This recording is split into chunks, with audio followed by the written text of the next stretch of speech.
El día de hoy se celebra de una manera en la agenda, en la fecha, 50 días después de la Pascua, lo que en términos bíblicos se llama Pentecostés. El Pentecostés, 50 días después de la Pascua. Y hoy quiero que recordemos el hecho bíblico que significa el día de Pentecostés y el hecho histórico, y de alguna manera también recordemos que es una necesidad para nosotros como creyentes vivir esta vida del Espíritu Santo como parte de la dinámica natural de la iglesia. Hechos capítulo 2, Hechos capítulo 2, versículo 1, por favor, vamos a leerlo juntos hasta el versículo 4.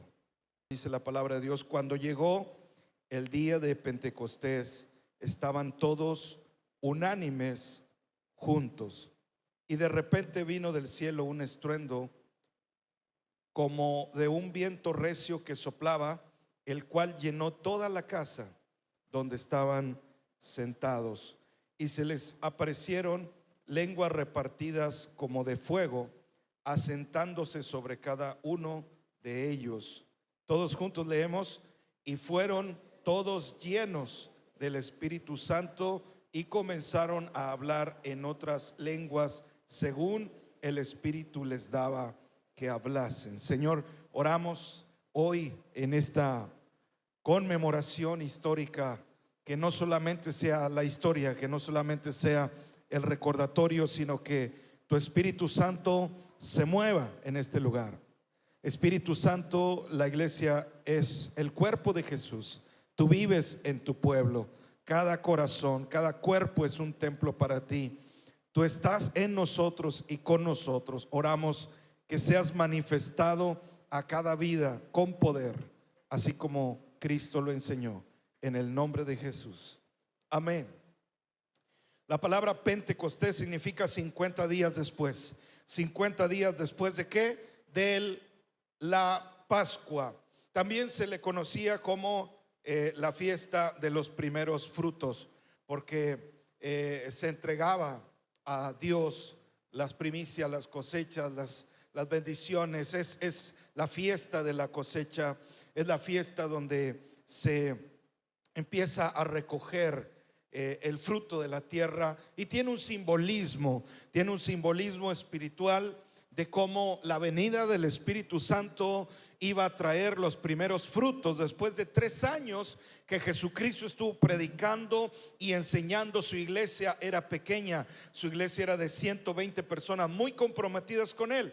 Cierto que le seguían multitudes, cierto que muchas personas escuchaban el mensaje, pero Jesús dijo muchas veces: están conmigo por el pan, están conmigo por los milagros y las señales, pero todavía no eran una iglesia comprometida con Jesucristo. Sin embargo, el día de Pentecostés, estos 120 que estaban reportados en el capítulo 1 recibieron el poder del Señor. Y entonces Pedro, predicando en lo que continúa del capítulo 2, predicando con poder de Dios, predicando con autoridad, predicando con la escritura, recordando versículos del Antiguo Testamento, el Espíritu Santo lo usó, y con el poder de Dios se convirtieron miles de personas, empezaron a cosechar. Jesucristo les dijo: los campos están listos, pero hace falta obreros. Ese día el obrero, el pescador, tuvo una pesca milagrosa.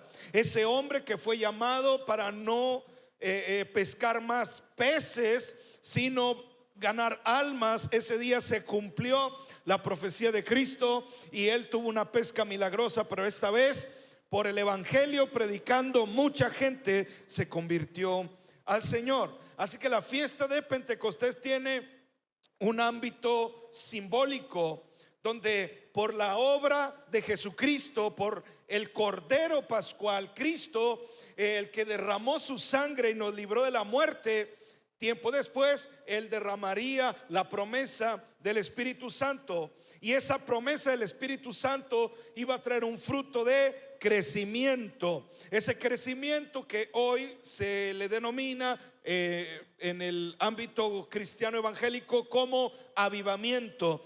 Y no es otra cosa que cuando el Espíritu Santo se mueve, hay salvación, hay almas, hay crecimiento de la iglesia.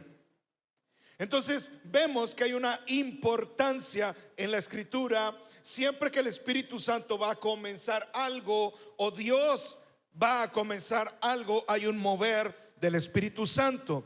Desde Génesis, en el capítulo 1, dice que Dios hizo los cielos y la tierra. La tierra estaba desordenada y vacía, sin forma, y el Espíritu de Dios se movía sobre la cara, la faz, la superficie de las aguas. Pero es curioso que la palabra se movía, en el original dice revoloteaba. El Espíritu de Dios revoloteaba sobre la superficie de las aguas, agitaba las aguas, movía las aguas como si un ave, una paloma revoloteara. Y es curioso que en Mateo capítulo 4 y en Lucas, cuando Cristo es bautizado, como bajó el Espíritu Santo en forma corporal como de paloma, agitándose sobre las aguas, en este caso las aguas del río Jordán, y reposó sobre Jesús.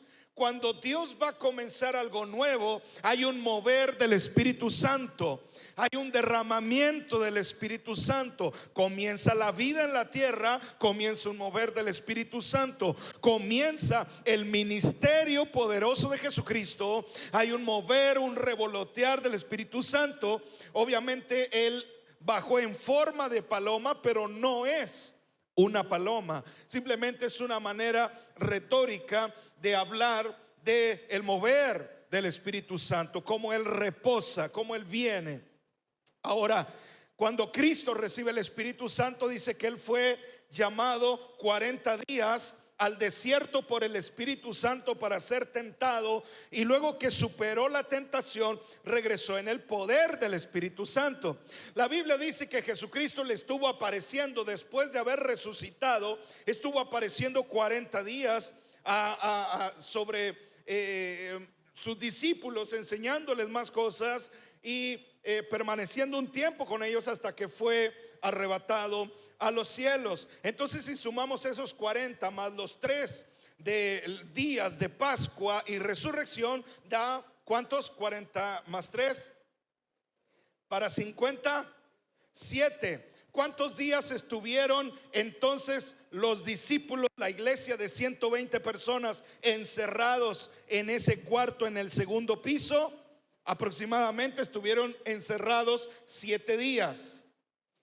El capítulo 1 nos dice que estuvieron orando, que estuvieron buscando a Dios, que estuvieron tomando decisiones, que estuvieron preparándose, que estuvieron eligiendo a quien iba a sustituir a Judas, que estuvieron preparando la iglesia para el crecimiento. Ellos estaban en un tiempo de preparación de 7 días. Curiosamente que Dios creó la tierra y todo lo que existe en 6 días, y en el séptimo descansó. En el séptimo Él santificó el día séptimo y fue un día sagrado, un día santo.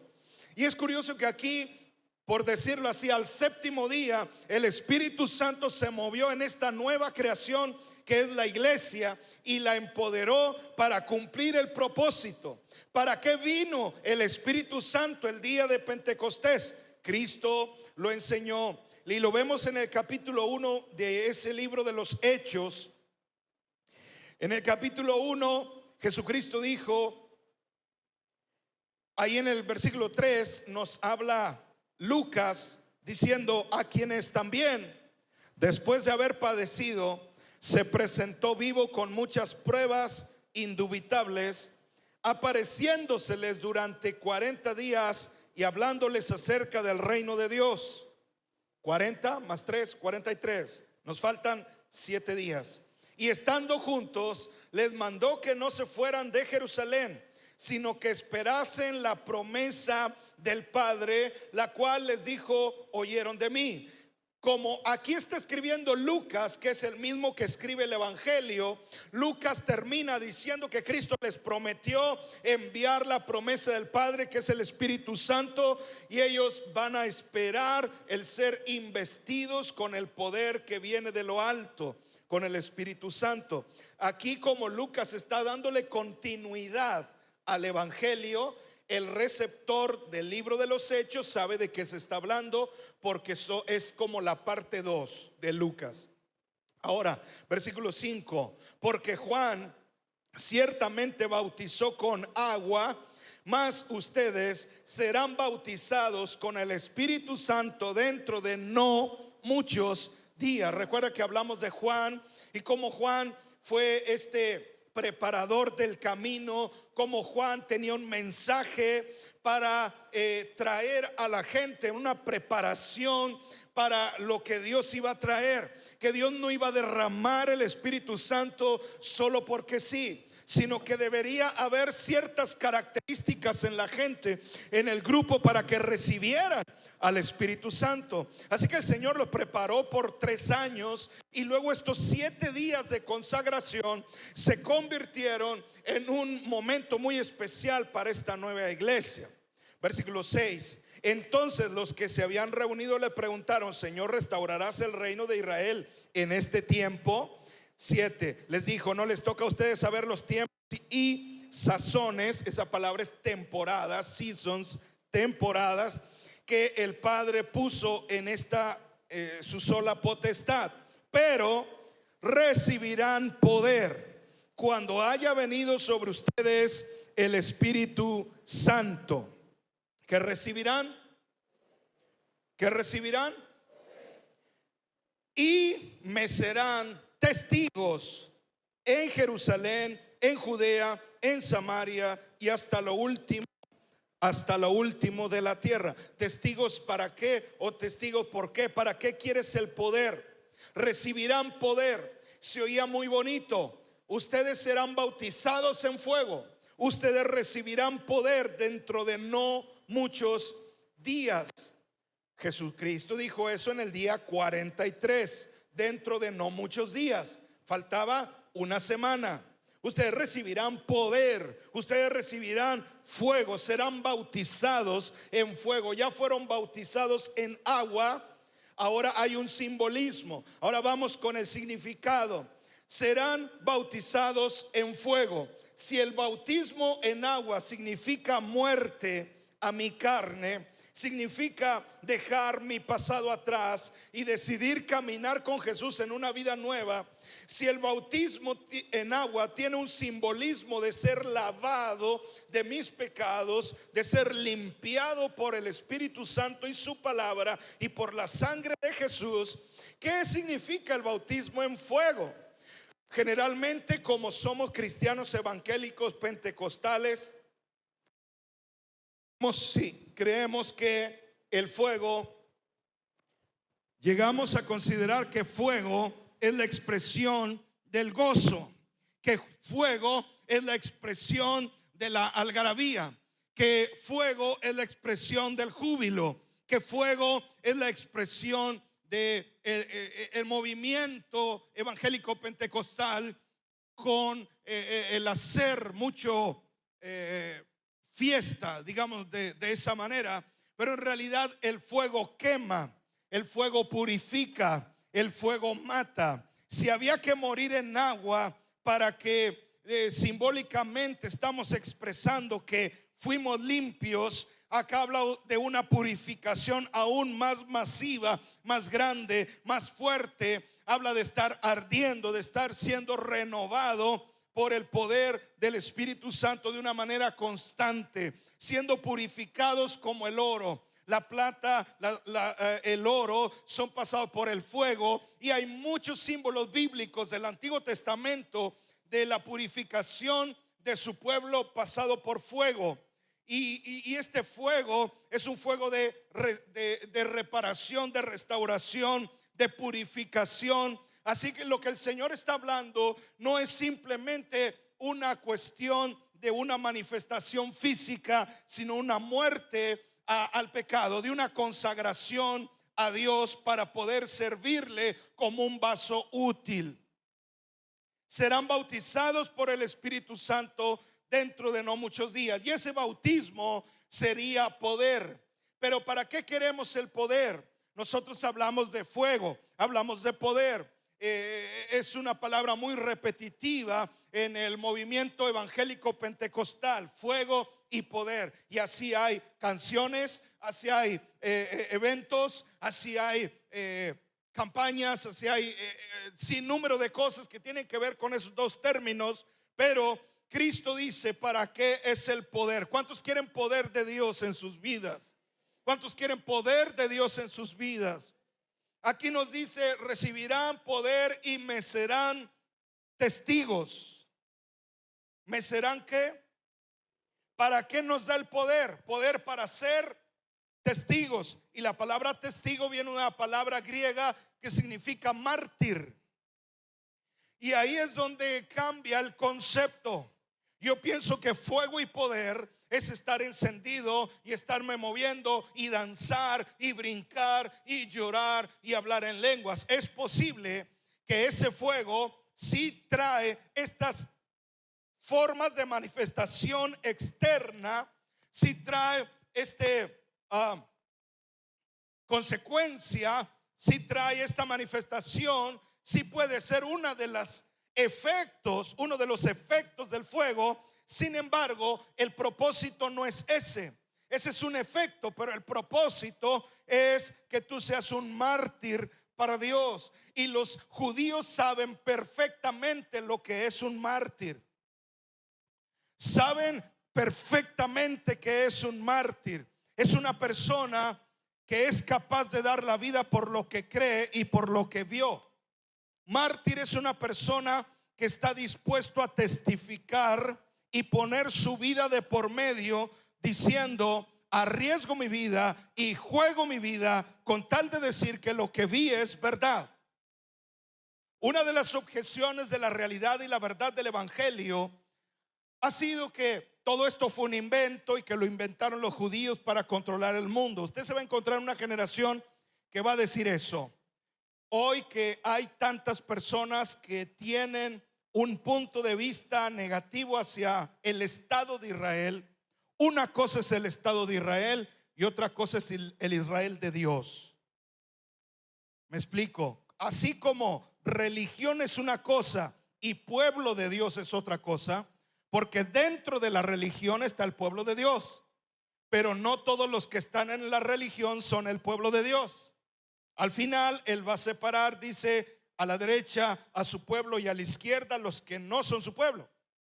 De la misma manera, en Israel está el Estado de Israel, que representa políticamente la organización de este país, pero no por el hecho de ser parte de Israel quiere decir que son pueblo de Dios. Así que mucha gente está contra lo que el Estado de Israel está haciendo en el mundo. ¿Qué hacemos nosotros los cristianos evangélicos? Hoy en día está muy peligroso este asunto y se lo explico rápidamente para que usted tenga un pensamiento y un criterio.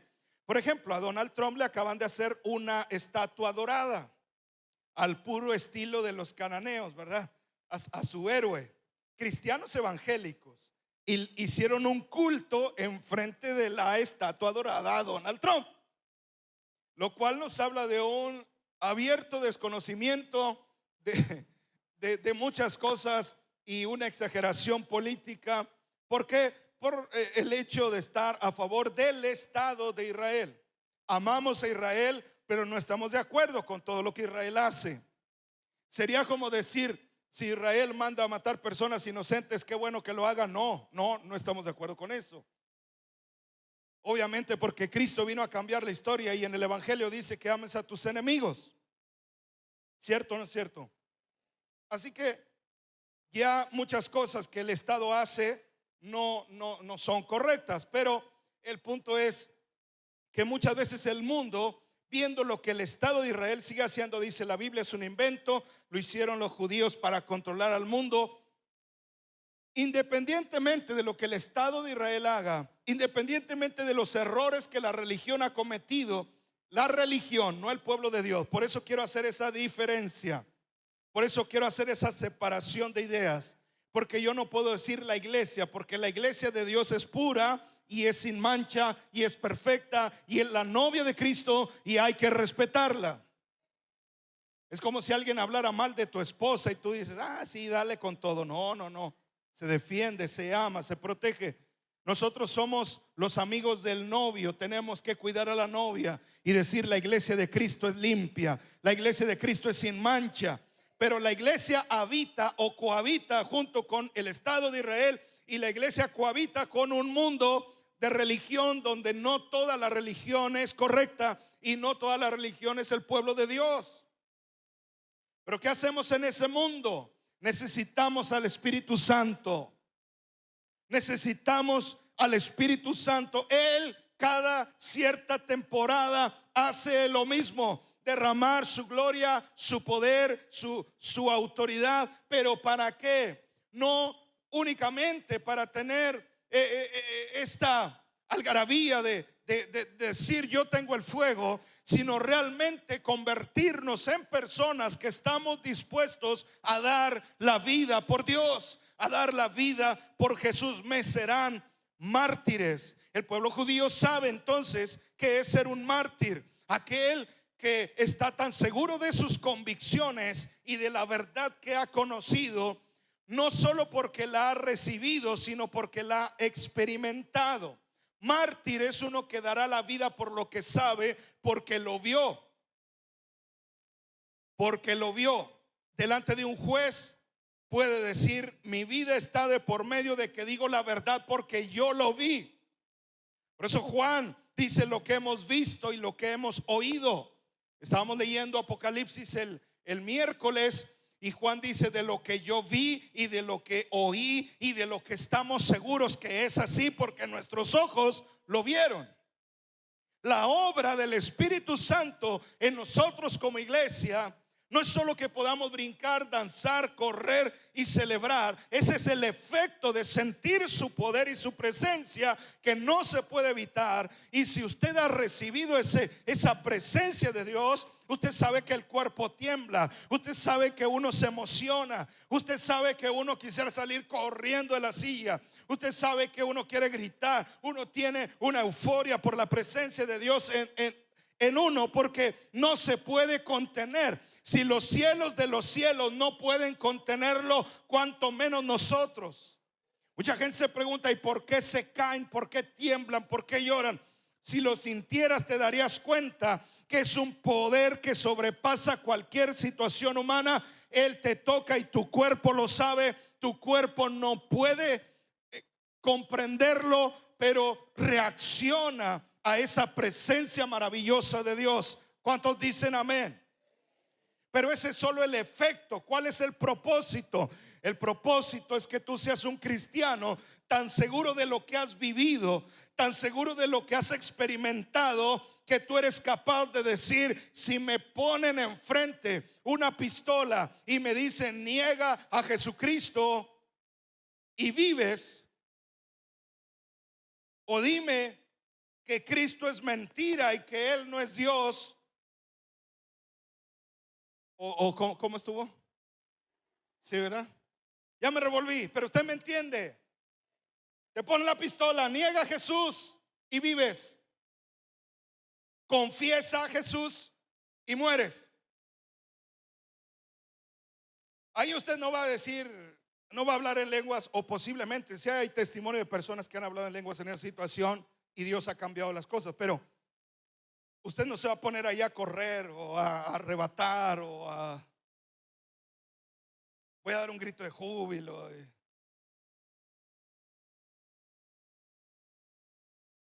Va a haber un poder interno de su corazón donde el Espíritu Santo le da la fuerza para decir, Cristo es el Señor.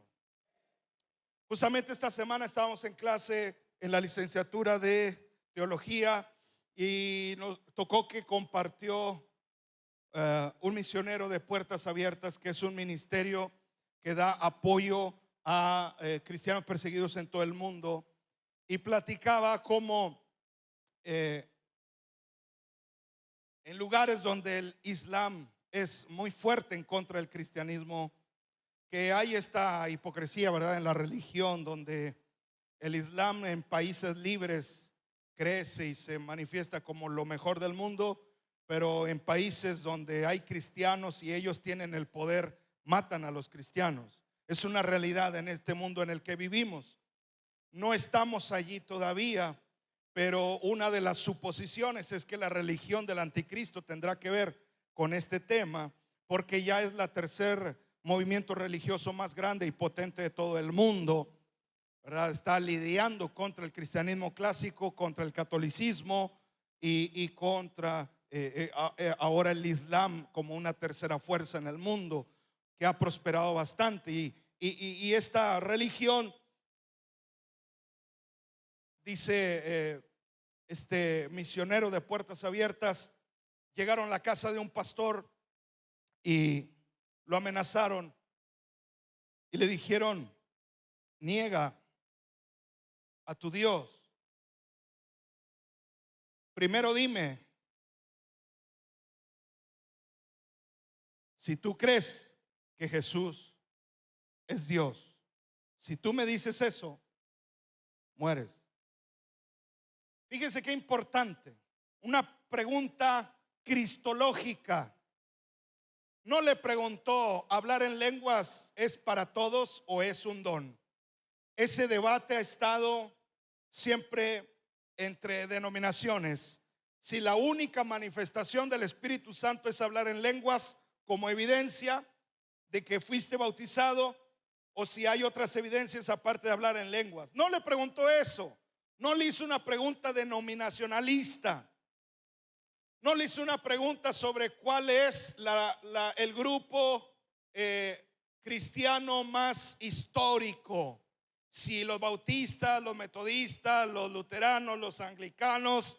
No le hizo una pregunta bajo ese sentido. No le preguntó sobre la fórmula bautismal.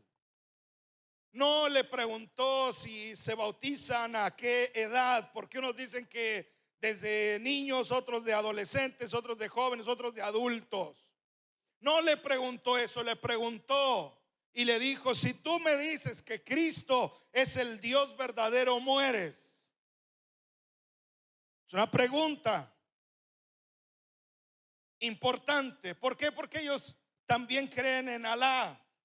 Dicen: Alá es Dios. Alá significa el Altísimo, el elevado, el que está arriba. Viene una palabra cananea que es Él. La palabra Él también la utilizaban los judíos para hablar acerca de Dios, Elohim, el Dios que está sobre todo, el Altísimo, el Señor, el Diosísimo, el Grandísimo. Así que hay ciertas similitudes, pero hay una claridad de mensaje. Cristo es Dios. Niega que Cristo es Dios y vives. El pastor dijo: no, yo sigo creyendo y declarando la verdad. Cristo es el Señor. Cristo es Dios. En el acto le dispararon. Tenía a su esposa y tenía a sus hijos. Pero en la carencia económica y en la vergüenza que es para estos grupos el cristianismo, dijeron: estas personas ni siquiera valen la pena una bala. Una bala es más cara que la vida de esos niños. Entonces dijeron: vamos a quemar la casa. Como ellos están amarrados, quemaron la casa. El pastor ya estaba muerto. Se van mientras la casa está quemando, por misericordia y poder y plan de Dios, de esas cosas extrañas que uno no entiende, esos propósitos que uno no entiende. El pastor está muerto, pero la esposa, la pastora, logra desamarrarse, libera a sus hijos y con quemaduras y problemas salen de la casa y logran sobrevivir. Puertas Abiertas le ayuda a esta esposa de pastor, a esta familia, les ofrece trasladarlos a otro país, resguardarlos por la violencia. Por esa mujer dijo: hay muchas mujeres viudas en mi país. Hay muchas mujeres como yo en mi país. Si yo me voy, ellas no van a escuchar mi historia. Hay mujeres que me necesitan. Y la pastora decide quedarse con sus hijos en esa tierra de opresión, con una muerte casi garantizada por violencia, por creer en Jesucristo. Resulta que por alguna razón fallece un familiar de estos matones y la pastora se le ocurre ir al velorio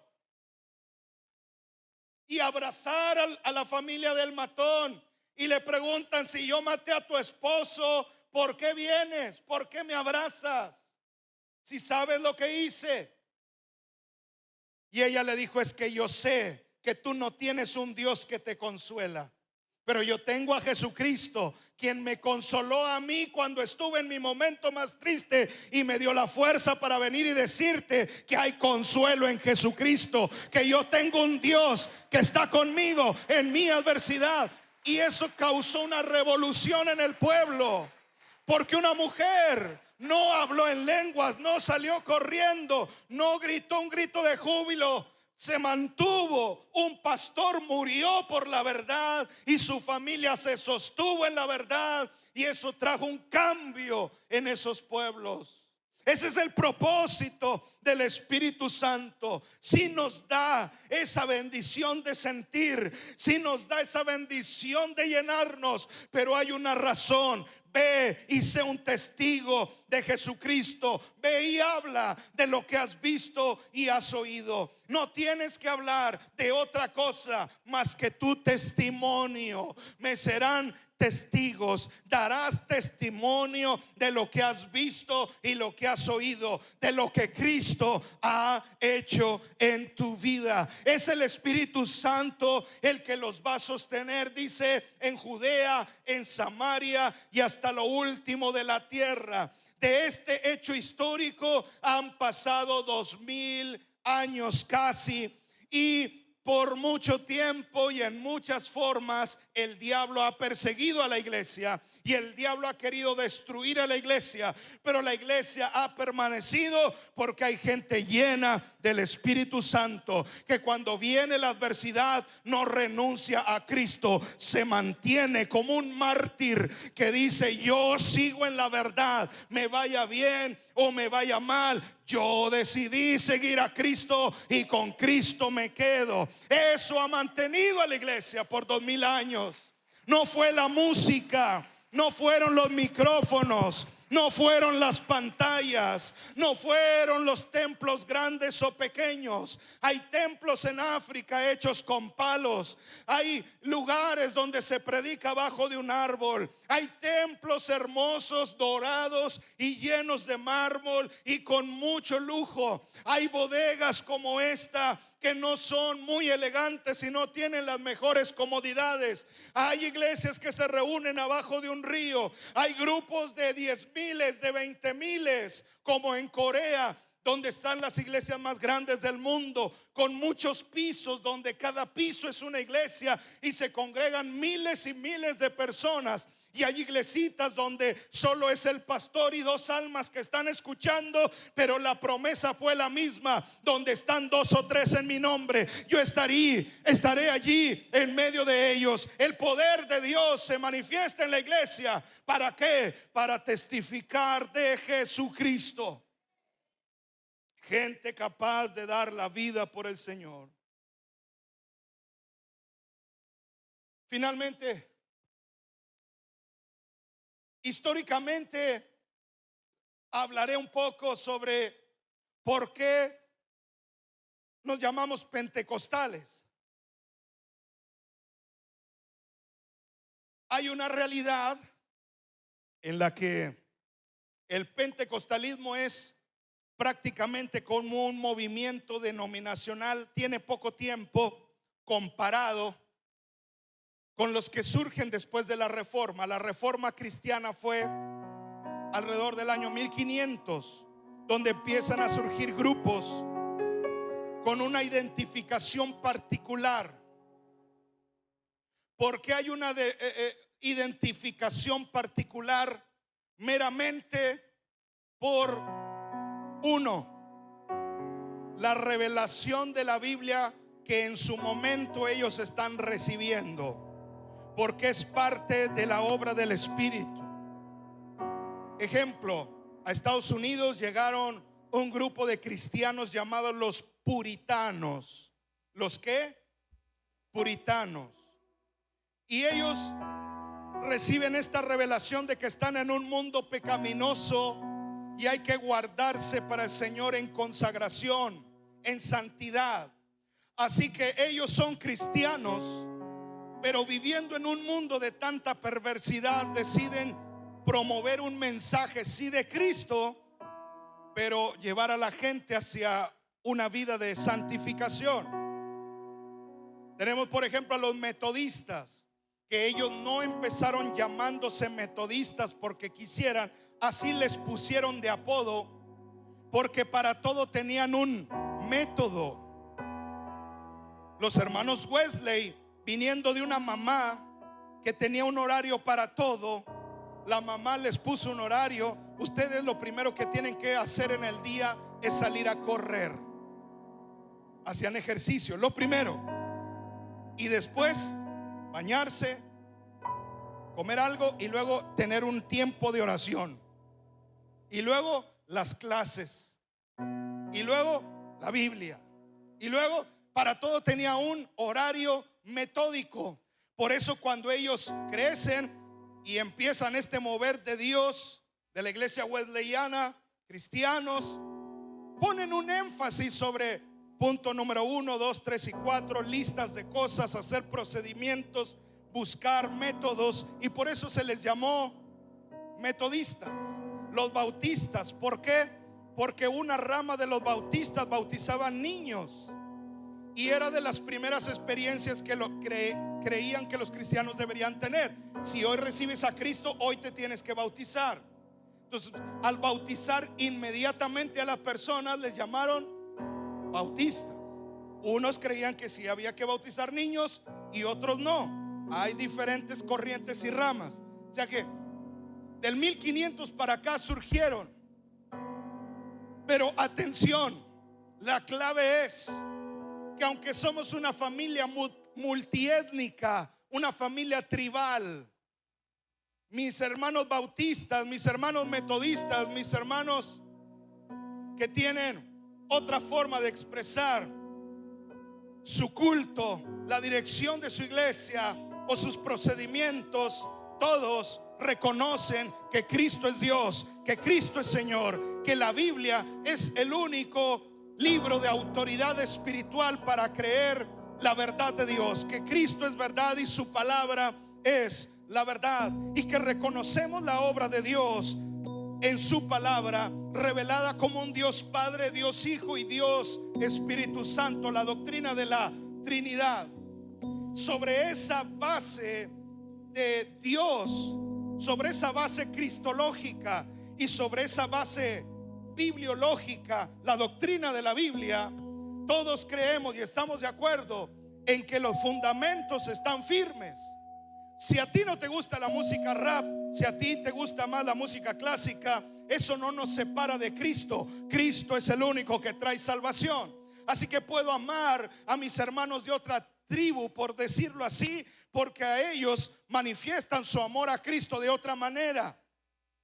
No sé si me explico. No contradicen las escrituras diciendo, sí, Cristo salva, pero tienes que guardar el sábado. No, ahí ya caemos en problemas.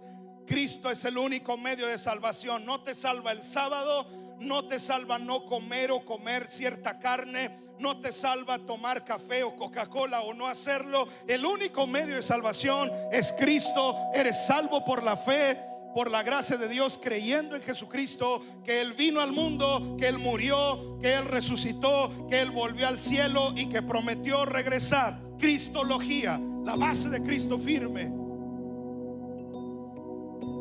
¿Por qué digo todo esto? Porque estoy hablando de la historia cristiana. Surgen todos estos grupos del 1500 para acá. ¿Qué pasó antes? Bueno, la iglesia al primero le ponían apodos.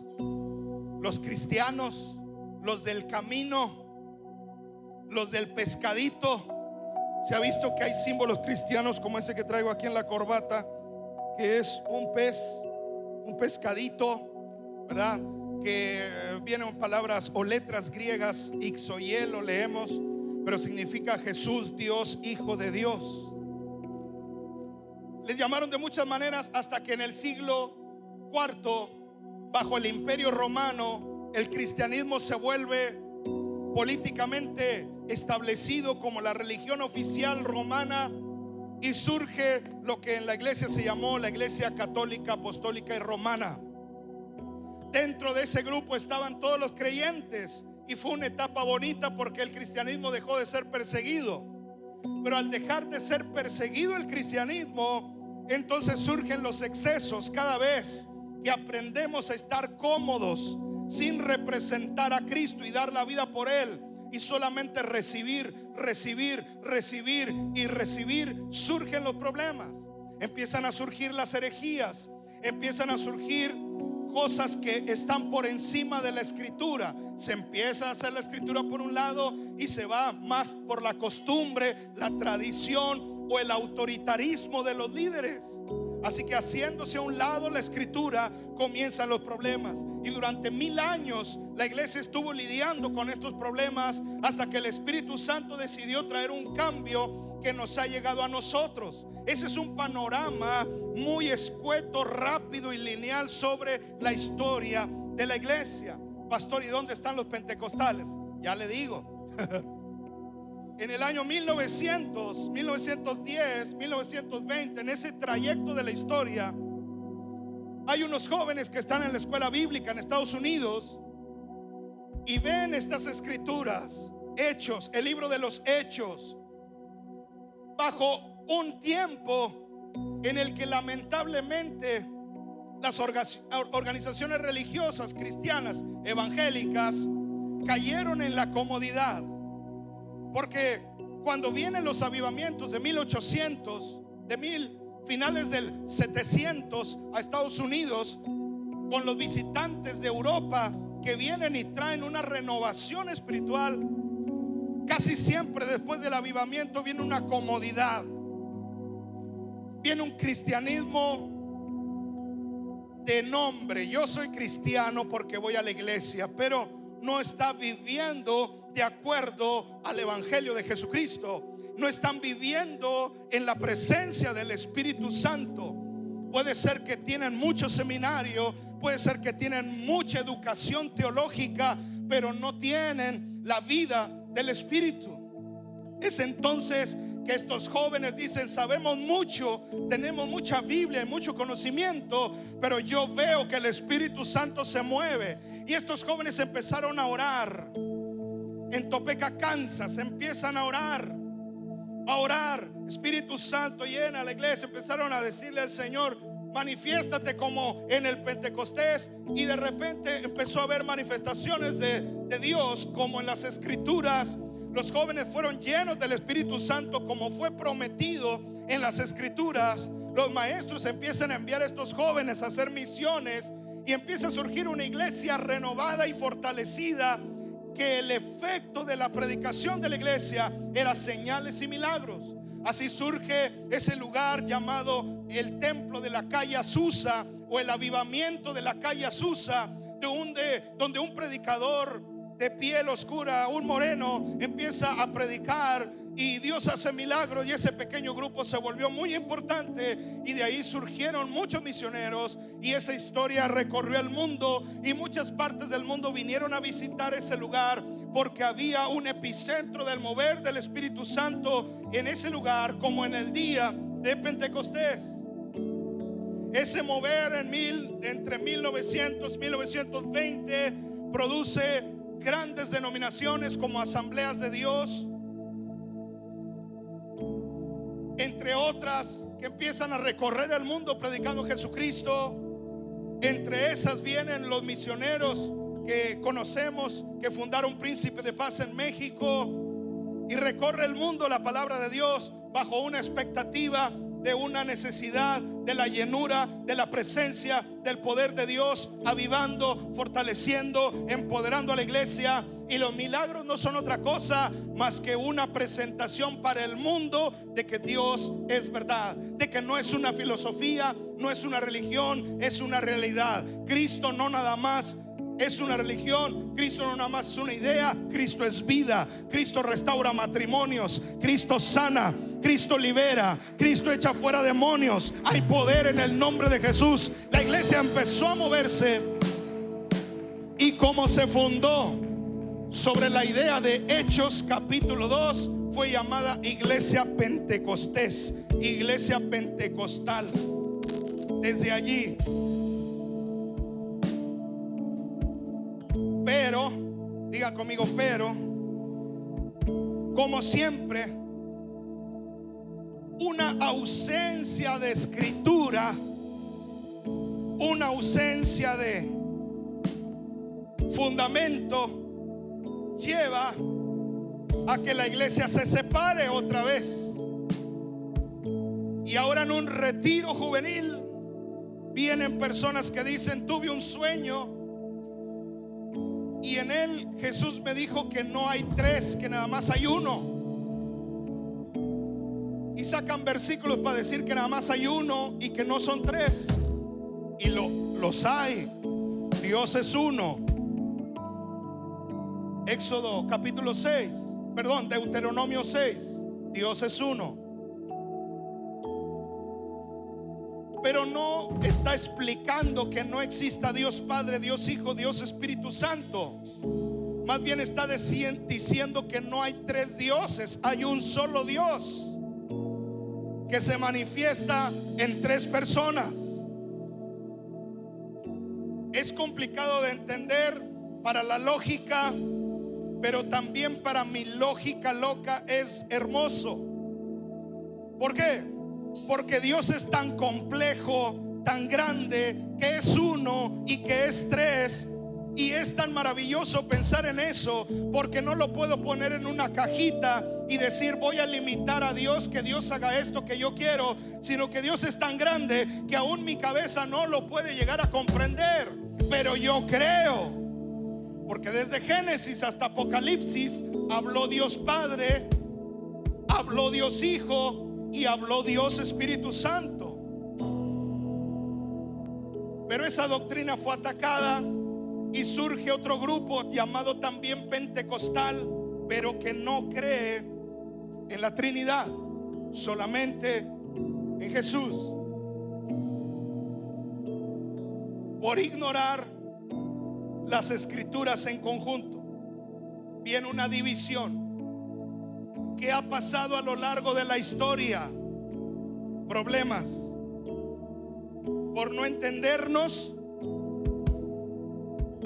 por ignorar las escrituras, o simplemente por personas que pretenden ser líderes dentro de los movimientos evangélicos y alzarse con un propósito, creyendo que en la comunidad general no caben, haciendo su propia comunidad. Es la historia del cristianismo durante todos estos 2000 años que han pasado. Así que realmente cuando un bautista o metodista te diga cuál es la historia de tu pentecostalismo, muchos vamos a decir el libro de los Hechos. Sí, en el sentido de fe, de visión, de anhelo y de deseo, pero en un sentido histórico apenas surgió el pentecostalismo como denominación el siglo pasado. ¿Me explico? Espero que no le esté complicando la vida con toda esta historia. El pentecostalismo surge en el siglo pasado, pero es un deseo de que lo que hizo que la iglesia comenzara Hechos, el libro de los Hechos, sea una realidad que sigamos viviendo para siempre hasta que Cristo vuelva a la tierra. Una iglesia unánime. Cuando llegó el día de Pentecostés, estaban todos. ¿Quiénes? Si el que está a tu lado no dijo todos, dale un codazo, despiértalo y dile: está diciendo el pastor que todos. Estaban todos, ¿qué? Unánimes. Segunda cosa, estaban todos. Qué bueno que hoy están todos. Pero ¿cómo hay que estar todos? Dice unánimes. La palabra unánimes es de un alma, de un corazón, de un ánimo. Todos con el mismo ánimo, todos con el mismo corazón, todos con el mismo deseo. Y luego dice, en tercer lugar, juntos. ¿Cómo estaban? Dice el dicho, juntos pero no revueltos. Pero en este caso sí estaban juntos, sí estaban revueltos, porque tenían un mismo ánimo. ¿Cuál es el ánimo? Oh, es que quiero descubrir si el arminianismo es la verdad o el calvinismo es la verdad. Oh, es que quiero descubrir si hay que bautizar niños o hay que bautizar gente de 30 para arriba como Jesús. ¿Cuál es el ánimo? Oh, es que quiero descubrir si de verdad hay que bautizar en esta fórmula o en esta. Si primero hay que remojarle la cabeza o hay que enchapuzarlo de volada. ¿Qué debo hacer? Entonces, ¿hay que tocar esta música o no hay que tocar la otra? ¿Unidos en qué? En que hay que vestir de esta manera y no vestir de la otra. ¿Unidos en qué? ¿En qué tipo de música hay que tocar para el culto? No, ¿unidos en qué? Unidos en la búsqueda del Espíritu Santo. Ellos estaban encerrados en ese cuarto y no es fácil. Si no es fácil tener una familia de 3, de 4, de 5, de 10 en una casa, imagínese tener una familia de 120, entre ellos Pedro, y ya con Pedro tú tienes 120 encerrados por 7 días en una casa. Pero ellos, a pesar de esto, sabiendo que los persiguen, sabiendo que los quieren matar, sabiendo que tanto Roma y tanto la organización política religiosa judía, el Estado judío los quiere matar, ellos están de un ánimo. Esos 120 están animados, tienen un propósito, están unidos. Ellos no están unidos para ver de qué color pintan el templo, para ver qué tipo de clima le van a meter. No están unidos ahí para ver cómo van a organizar el siguiente evento. No, ellos están reunidos ahí clamando: Señor, derrama tu Espíritu Santo, bendice esta generación. Ven y cambia la historia. Ven y cumple tu promesa. Ven y cambia el mundo. Estoy dispuesto a morir por ti, pero dame poder, dame poder. Yo quiero dar mi vida por ti. 120 encerrados en un solo corazón. La iglesia cristiana, evangélica, de cualquier denominación, va a moverse en este mundo con poder y gracia si estamos unidos en buscar la llenura del Espíritu Santo. La comodidad ha destruido la organización eclesiástica a través de la historia. No la ha terminado, porque la iglesia permanece. La religión falla, pero la iglesia permanece. El diablo ha intentado destruir la iglesia todos estos años y ha hecho daño a la organización religiosa, pero la iglesia permanece.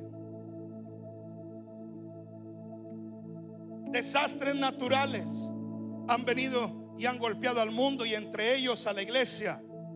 Han hecho daño a la organización religiosa, pero la iglesia permanece. Políticos, organizaciones han intentado silenciar a la iglesia, y no hace mucho tiempo, 19, 20, 21 encerrados. No todos pueden ir a cualquier lugar, pero a las iglesias no. Pueden trabajar en cualquier lugar, pero en las iglesias no. El diablo sabía lo que estaba haciendo. Hizo mucho daño a la organización eclesiástica. Muchos templos cerraron, muchos pastores renunciaron. Muchas iglesias no volvieron a abrir por la escasez, por el abandono de los cristianos y porque muchos prefirieron ponerse a ver YouTube que ir a arriesgarse a estar en la iglesia. Pero la iglesia de Cristo permaneció y sigue, y muchos lugares, en lugar de estar peor, hoy están mejor, porque le creímos al Señor. Permanecer, dar la vida por Jesús vale la pena. Gastar la vida en Jesús vale la pena. Dar la vida por Jesús vale la pena. Alguien dice amén. La pregunta es: ¿qué le vamos a dejar a la siguiente generación? Hoy, en esta generación, necesitamos ser esta iglesia que busca al Espíritu Santo, que clama por el Espíritu Santo, que está dispuesta a encerrarse buscando la presencia de Dios, para que este mensaje siga llegando hasta que Cristo venga, la iglesia permanezca. No te rindas, no te rindas. Da la vida por Jesús. Póngase de pie, por favor. En un alma, en un corazón, estaban todos unánimes juntos. Cristo dijo: si dos de ustedes se ponen de acuerdo. La palabra acuerdo, la palabra griega sinfoneo, que significa hacer sinfónica, significa conectarse, sonar juntos, sonar al mismo nivel, estar en armonía. Salmo 133 dice: mira cuán bueno y cuán delicioso es habitar los hermanos juntos y en armonía. Pablo le dice a las iglesias: Cristo no está dividido. Hay un Señor, un solo Dios, un bautismo, un Espíritu Santo, y le ruego que todos sientan una misma cosa.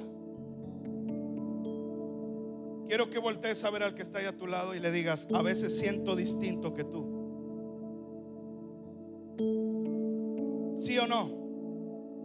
A veces usted siente distinto que yo. Y usted puede decir: yo soy muy serio y no me gusta eso de gritar, de saltar. Entiendo también que somos multiétnicos, porque aquí nos reunimos gente que veníamos quizá de otra denominación también, y por costumbre se nos dificulta muchas cosas y no actuamos de la misma forma por costumbre, si así lo quiere ver. Pero al final de cuentas, lo que nos une no es la costumbre, no es la temperatura, no es la música, es el Espíritu Santo. Ahora dile que sea a tu lado: vamos a unirnos buscando al Espíritu Santo. Unánimes. Pastor, pero es que no me gusta cómo resolvieron lo de Pandero. Entiendo, hay veces que no le va a gustar. Pastor, es que no me gustó cómo hicieron la convocatoria para esto. Entiendo, hay cosas que no nos van a gustar. Pastor, es que usted me cae mal. Entiendo. Si yo mismo me caigo mal, lo entiendo. Pero usted no está aquí por mí. Unidos, buscando la presencia del Espíritu Santo, la manifestación de Dios. Pastor, pero usted está negando una verdad. El Espíritu Santo ya está en nosotros. Sí, pero ¿por qué te duermes a la hora del culto si ya lo tienes?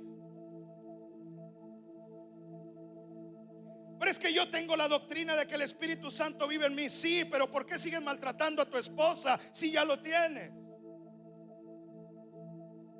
Ay, el Juan el Bautista me está brotando otra vez. Pero a eso me llamó el Señor. Ignoramos entonces la obra, como les enseña la pastora Eunice a los jóvenes los viernes en Romanos, la vida del Espíritu. Y si no estamos buscando conscientemente, activamente la obra del Espíritu Santo, sí vamos a ser cristianos, pero en el grupo que el apóstol Pablo dice: los carnales. los que vamos a la iglesia y hacemos cosas para Dios, pero aún seguimos viviendo para la carne. Pero Pablo insta a la iglesia en Roma, los romanos, los que históricamente 200 años más tarde se iban a volver la iglesia cómoda, la iglesia que va a pasar por siglos y siglos encerrados en un problema de carnalidad, les advirtió: busquen la vida del Espíritu. Ocuparse en la carne es muerte, pero ocuparse en el Espíritu Santo es vida, es vida. Busquemos la vida del Espíritu Santo. No es que tú no lo tienes. Otras objeciones es que oramos diciendo: ven Espíritu Santo, ven. Y cuidando mucho la letra, podrán decir: bueno, si le dicen ven es que no lo tienen. No, sí lo tenemos. Pero lo que queremos es que Él se manifieste con poder, como Él lo dijo en su palabra. Que Él se manifieste con poder, con gloria, con autoridad. Usted no me puede decir que Cristo no tenía el Espíritu Santo, si Cristo es Dios. Cristo y el Padre es uno, Cristo y el Espíritu Santo es uno. Pero cuando entró al ministerio, el Espíritu Santo descendió con poder sobre Él. Cristo sopló sobre los discípulos cuando resucitó y les dijo: reciban el Espíritu Santo. Pero lo que Él profetizó que vendría era el poder. Así que ya tenemos al Espíritu Santo, pero queremos ver su poder en la tierra. No para decir que mi denominación es mejor que otra, no, es para que el nombre de Cristo sea glorificado en medio de una generación donde se adora a Satanás en los lugares de política, en una generación donde nuestros presidentes prefieren hacer una ceremonia a los ídolos, a la Pachamama, al dios jaguar, al dios de la lluvia, a invocar demonios. Usted se recordará, nos dijeron que creían en Dios, nos dijeron que creían en la Biblia, pero el día de su toma de protesta invocaron demonios en nuestra cara, públicamente. Si eso se hace en público, ¿qué no se hace en los lugares escondidos en el mundo en el que vivimos? Pero a veces guardamos a Cristo debajo del cajón, mientras el enemigo está levantando el estandarte en honor a Baphomet, a Baal, a la cabra. La cabra va a aparecer en el mundial de muchas maneras. Está en el balón de Adidas de FIFA, la estrella de 5 puntas, ahí está. Son los símbolos que están en todas partes. No podemos tener vergüenza de decir soy cristiano, de publicar a Cristo, de salir a las calles, de hablar de Dios. Por eso es necesario que en este tiempo el poder del Espíritu Santo se mueva sobre la iglesia en medio de un mundo que adora a Satanás, donde el príncipe de este mundo está levantándose. La iglesia, Jesucristo dijo: levanta tus manos, porque eso es la iglesia. Tú eres la iglesia, levanta las manos. Jesucristo dijo: esta es mi iglesia, fundada sobre la roca, y las puertas del infierno no prevalecerán contra ella. Iglesia, siempre que tú sirves a Dios, el infierno se va a levantar, pero la promesa es que el infierno no va a prevalecer. El infierno va a ser vencido por el poder de Dios. ¿Alguien lo cree? Dale un grito de júbilo al Señor. Apláudele. Apláudele al Rey Todopoderoso. Hay victoria en su nombre. Sigue aplaudiendo, sigue aplaudiendo. Hay victoria en su nombre. Hay poder en el nombre de Jesús. Unánimo, unánimo, unánimo, clamando por el Espíritu de Dios, clamando por la presencia de Dios. Ahora empieza a orar y dile: Señor, llena esta generación como en Pentecostés. Llena esta generación como en Pentecostés. Derrama tu gloria, vamos.